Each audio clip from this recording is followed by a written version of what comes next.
si Goryo, ang baboy. Ako si Carla, ang kabayo. Ako si Bansay, ang ilo. Ako si Ningning, ang iring.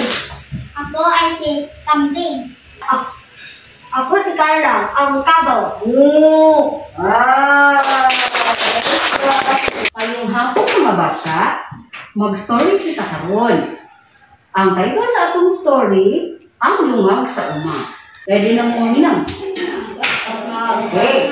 Sa usa ka maanindot nga buntag sa uma, nagduwa ang mga mananap sa kilid sa magtiisan.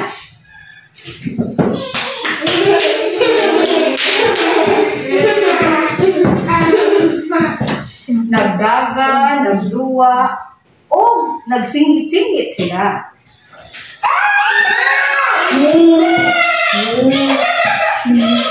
Apat sa kalit lang, nahulog si baboy sa usa ka lungag.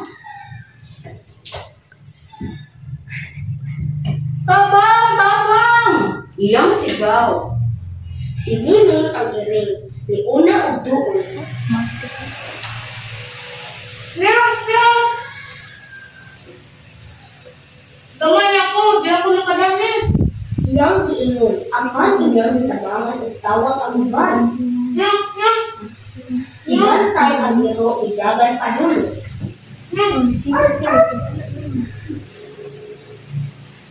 Gamitan ko ang akong isang. Ikuptan niya ang pinili baboy. Apan dili ihapon siya makadali.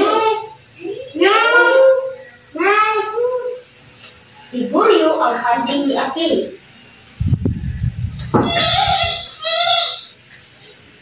Kinamangay ta. Ikuptan niya si Bantay o si Bantay ikupot si baboy.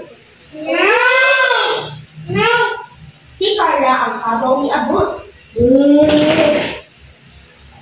Dako ko, butabang ko. Gikuptan niya si Goryo o nagtinabangay silang tanan. Ang kabayo si Kulas ngayon. Pas ko, ako ang tabang kong kung maligid si baboy. Nibulit siya kang barda o nagtinabangay sila. Sa ilang pagtinabangay, nahulpot sila si baboy gikan sa lumang. 1, 2, 1!